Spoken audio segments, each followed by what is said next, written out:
ইস্তেগফার করব তো? শুধু ইস্তেগফার করব না অনুশোচনা করব? দেখেন, আমরা শুধুমাত্র ইস্তেগফারে বিশ্বাসী। বলি তওবা করেন, আস্তাগফিরুল্লাহ রাব্বি। এই ওয়াদা করছি নামাজ জন্য 500 মুসল্লি ঈদ মিলাদুন নবীতে পরের দিন সকালে মাশাআল্লাহ ফজরে সবাই আসবে। মনে হয় যেন আজকে মসজিদে আনন্দের রোগ হয়ে যাবে, আজকে আমার মুসল্লিরা সব হাজির হবে। মসজিদে আসা দেখার পরে যেই 9 জন নামাজ পড়ে জামাতে এই 9 জনই আছে, এর মানে আমাদের তওবা হলো আস্তাগফিরুল্লাহ। আর ইসলাম বলেছেন তোমার তওবা হবে, তুমি এমন ভাবে কাজ করবে। 1 নম্বর হলো তোমার অপরাধের কারণে তুমি অনুশোচনা করবে, 2 নম্বরে তুমি মুখে বলবে আস্তাগফিরুল্লাহ, 3 নম্বরে বলে ইকলা আনি যামবে, অপরাধের কাজটা বন্ধ করে দিবে। সুবহানাল্লাহ।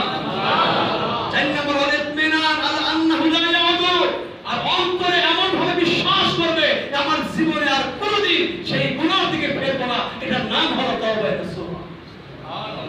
আর জোরে বলেন সুবহানাল্লাহ। আমার সময় কম, এজন্য আমি আলোচনার একবারে শেষ দিকে চলে যাচ্ছি। আমি পরিশেষে বলতে চাই যে তওবা নসুহের জন্য 3টি বড় শর্ত। 1 নম্বর হলো গুনাহ থেকে বিরত থাকা। আমি আজকে তওবা করলাম যে আমি নামাজ পড়ে নাই, আজকে থেকে ওয়াদা করেছি নামাজ পড়ব, এর মানে এই কথা বলার পরে জোহরের নামাজ কি পড়তে হবে কি হবে না? আমি নামাজ বন্ধ করেছি, এখন থেকে চালু করব। নাম্বার 2, আইয়াজুম আল্লাহ ইয়াউদু ইলাই।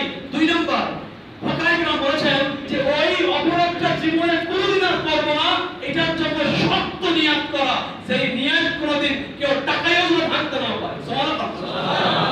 এ বাবা, শক্ত নিয়ত বুঝেন? শক্ত নিয়ত হলো হয় আমার বাবাকে গালি দিয়েছে, ওরে আমি সোজা বাজারে ছাড়বো, ওর জীবন শেষ করব, এটা একটা শক্ত নিয়ত। যতদিন পর্যন্ত ওরে সাইজ না করতে পারে অতদিন শক্ত নিয়ত ভাঙে না। একটা ন্যায়ের জন্য লক্ষ কোটি কোটি টাকা দেয়া 2 জন মার্ডার হয়ে গেছে, এমন ইতিহাস কি আছে? এটার নাম হলো নিয়ত। আমাদের নিয়ত সকালে ফজর নামাজ পড়বই পড়বো ইনশাআল্লাহ, কিন্তু এই নিয়ত করেছি মনে মনে, নিয়ত করেছি জবান দিয়ে, কিন্তু এই নিয়ত দিয়ে আমি অ্যালার্ম দেব, বাস্তবায়ন করব, ঘুমাবো না, উঠে যাব, লক ঠিক করব। আমি বিভিন্ন কায়দায় আমার সকালে ঘুমালেও অফিসের টাইম ঠিক রাখার জন্য আমি চেষ্টা করি না? বাবা কথা বলেন, করিনি? সম্মানিত শুধু 3 নম্বর আইয়ামদামা আলা মা ফালাহু। 1 নম্বর হলো গুনার কাজ ছেড়ে দেওয়া, 2 নম্বর শক্ত নিয়ত করা, জীবনে আর ওই কাজটা করব না, 3 নম্বর হলো লজ্জিত হওয়া অপরাধের জন্য যে আমি যা করেছি এটা আমি আর কোনোদিন করব না।